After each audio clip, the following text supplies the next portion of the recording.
এই টপিক্সটা হচ্ছে popular zone অ্যাপ্লিকেশনের সবচেয়ে ইজিয়েস্ট একটা টপিক্স। এটার জন্য আমার ভিডিও না বানানো হতো, আমি তাও বানাচ্ছি।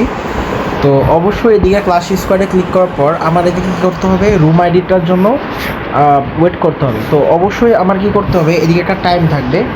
এই যে টাইমটা দেখতে পারতেছেন যে 3 ঘন্টা 14 মিনিটের যে টাইমটা, এই টাইমটা 10 মিনিট আগেই কিন্তু আমার রুম আইডিটা তারা দিয়ে দিবে। কেননা এদিকে যখনই রুম ডিটেলস ক্লিক করবেন দেখতেছেন রুম নট অ্যাভেলেবেল। তো এটা 10 মিনিট আগেই কিন্তু আপনার রুম ডিটেলস দিয়ে দিবে। তো আমি অ্যাডমিনের সাথে কথা বলে রাখছি যে রুম ডিটেলসটা এখন দিয়ে দেন, কারণ আমার অডিয়েন্সদের দেখাতে হবে যে কীভাবে রুমটা কালেক্ট করতে হবে। তো একটু ওয়েট করেন, রুমটা কীভাবে কালেক্ট করতে আমি দেখাই দিচ্ছি। তো আমি অ্যাডমিনের সাথে কন্ট্যাক্ট করছি, তো উনি হয়তো রুম ডিটেলসটা দিয়ে দিছে। আর এদিকে অলওয়েজ মনে রাখবেন, 2টা প্লেয়ার যদি জয়েন না হয় তাহলে কিন্তু তারা কখনোই রুম আইডিটা দিবে না।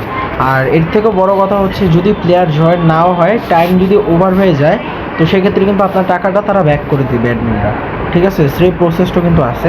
এবং আমি এখন রুম ডিটেলসে ক্লিক করে দেখাই যে রুমটা এখন পাবো কিনা। তো দেখেন, রুম ডিটেলসে ক্লিক করার সাথে সাথে আমার এদিকে রুম আর আইডিটা শো করতেছে। এগুলো জাস্ট সিম্পলি ক্লিক করে কপি করবেন, ঠিক আছে। এবং পাসওয়ার্ডটাও মনে রাখবেন, মনে রেখে আপনারা কিন্তু গেমে গিয়ে ওটা পেস্ট কপি করে দিলে কিন্তু আপনারা জয়েন হয়ে যেতে পারবেন।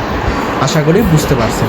এবং যারা যারা ম্যাচে উইন হবেন বা কিল করবেন, তারা কি করবেন, ওপরে যে ব্যানারটা দেখতে পাচ্ছেন টেলিগ্রাম চ্যানেল, এদিকে বা সাপোর্ট লিঙ্কে এদিকে গিয়ে কিন্তু তাদেরকে মেসেজ করে তাদের থেকে উইনিংটা বুঝে নিতে পারবেন।